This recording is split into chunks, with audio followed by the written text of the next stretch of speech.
I'm going to show you how we install the prolock Slimline multi smart lock onto a UPVC door, or it could be a timber door. Basically, it's designed to work with lever up multi-points, slam multi-points, and the same principle would apply if you were installing with a mortise latch. So the first thing we have to do is we need to test the compatibility to make sure that the multi-lock will retract the deadbolt and the latch fully. What we found is that sometimes if the mechanism is really old, the action of pulling down the lever doesn't retract the bolt fully. So we need to make sure. So it's quite a simple test that we can do for that. The first thing I'm going to do is remove the handle set off the door. So I'll do that now.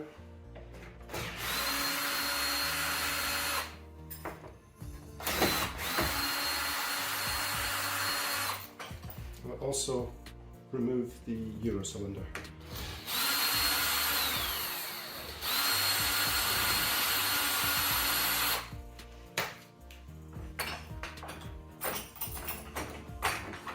Now what we're doing is we're going to leave the spindle in place.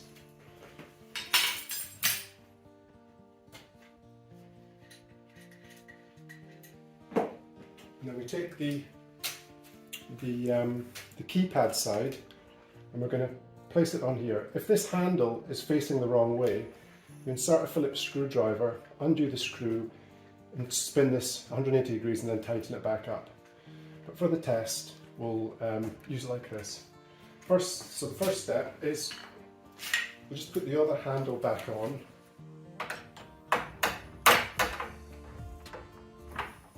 And just crank it back like that so that it throws the deadbolts and the hooks.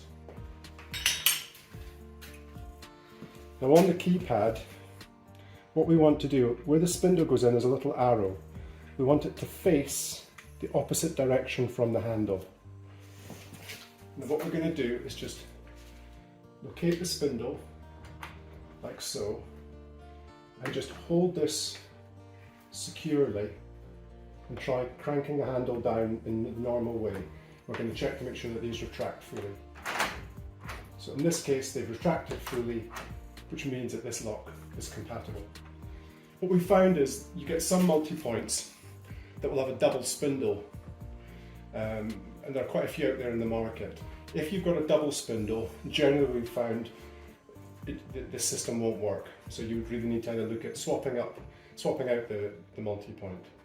Okay, now we know that that's compatible, we can remove the spindle and we'll go to the next stage. Okay, next step is to mask up the door. I should have taken the spindle out, so put the spindle back in, and then we want to apply masking tape to both sides of the door.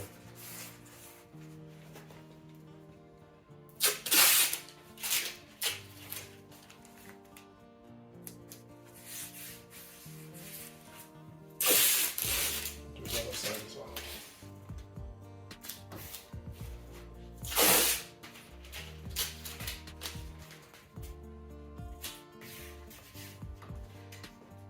Okay, now an important thing is we need to mark the position of the spindle. So make sure the spindle's not up or down, it's kind of pretty much level. And just with a pen, mark the spindle position on both sides of the door. So we know that's the spindle. Now we can remove that.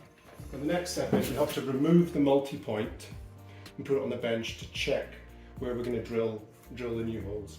So I'm going to remove the multi-point and we'll come back in a second.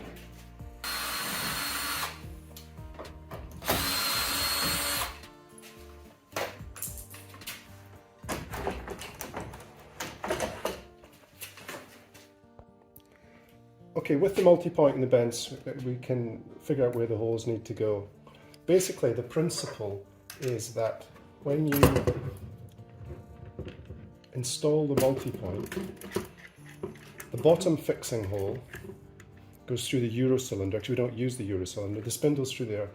The top fixing bolt comes through the top, and the cable comes in like so. So we need to create a new hole potentially for the cable and one for the fixing bolt. So what we do, we just remove this for now. With each lock there's a paper template. If we fold it along the vertical line,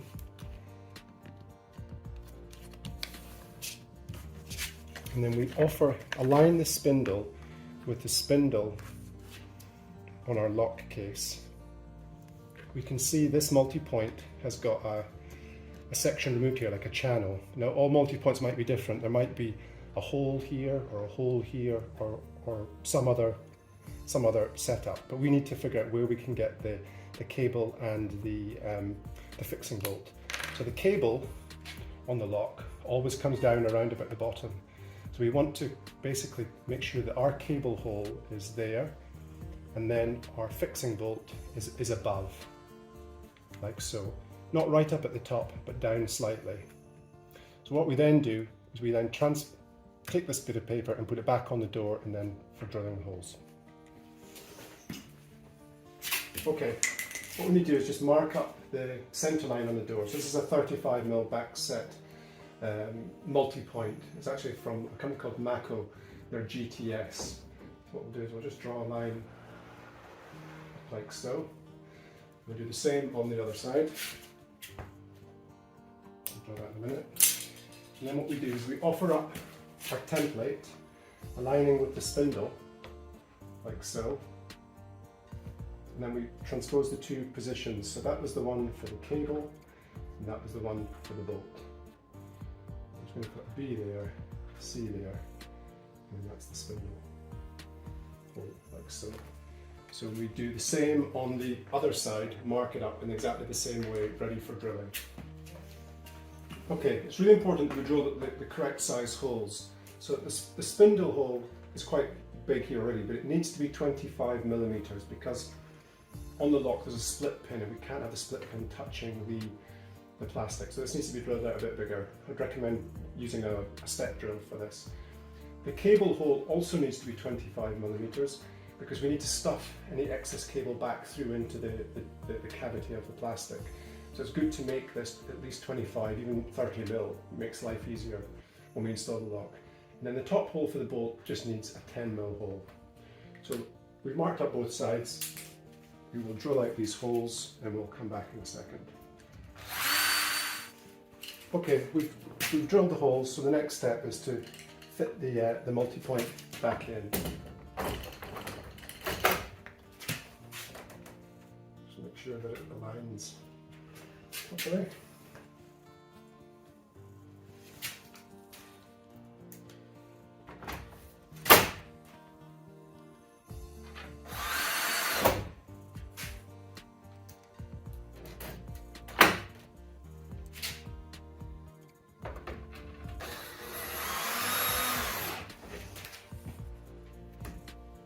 I won't fix all the screws for the purpose of the demo. Okay, and then now what we can do is remove the masking tape.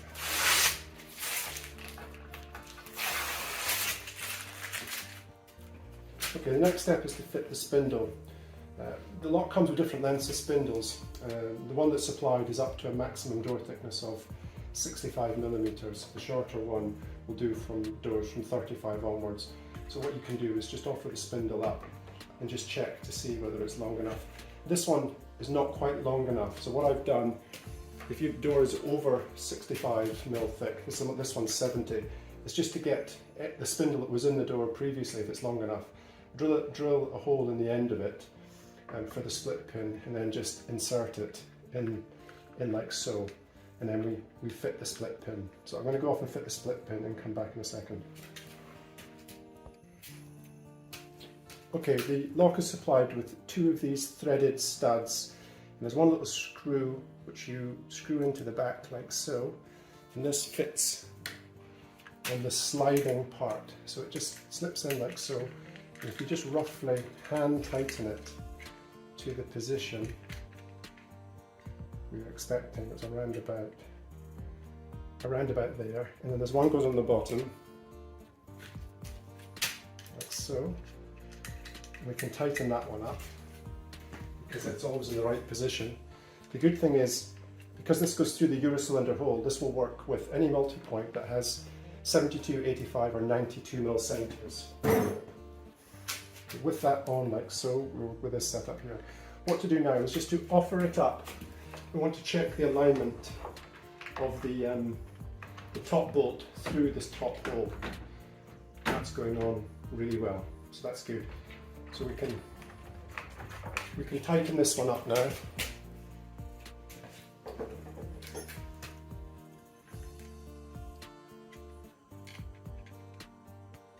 So, and then the next step is to fit the rubber gasket. It's really important you fit this rubber gasket, otherwise it will affect the warranty and it stops water penetrating in behind the keypad.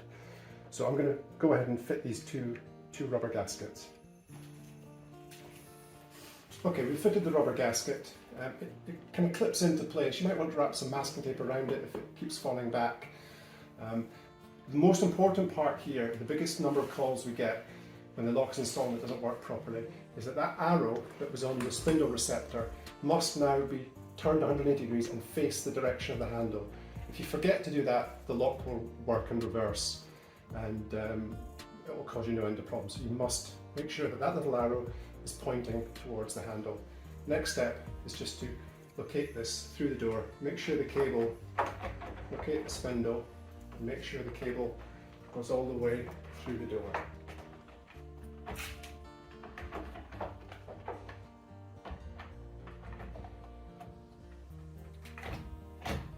Like so. And then I also just use a bit of masking tape just to loosely, not too tight, hold it in place. Like so. Okay. Okay, this is what it should look like on the inside. Next step is take the little extension cable and plug this onto the cable, like so. Now what you need to do is just carefully just feed it back through into the hole, like so. And leave it like that. Next, take the spindle sleeve and fit the spindle sleeve over the spindle. Like so. Fit the rubber gasket to the inside handle and then feed the cable carefully through like so, and then locate on the spindle like that. Again, maybe a little bit of masking tape just to help hold it in place. Now the lock is supplied with different length screws depending on door thickness. The screws, there's 4 different screws.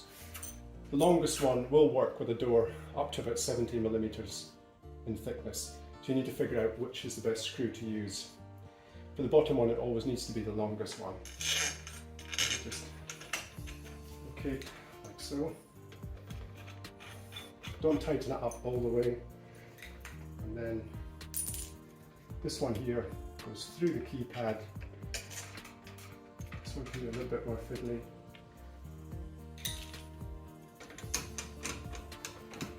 Like so.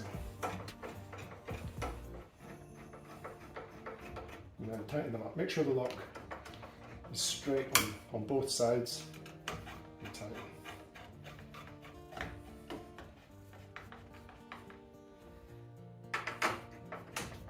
Okay, won't tighten up fully. I'm going to take the masking tape off.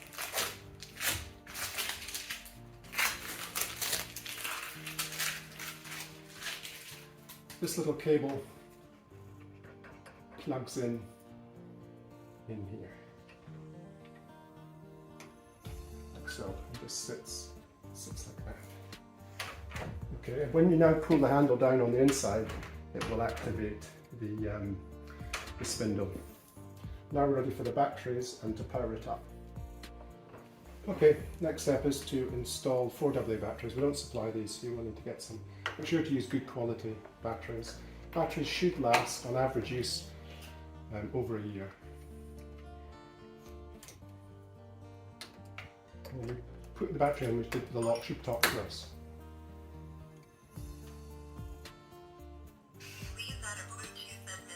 So we know it's got power and it's asking for us for the setup. Final step is to put back on the cover. I didn't actually show taking this cover off, but it just, the cover is held on with a small screw like so.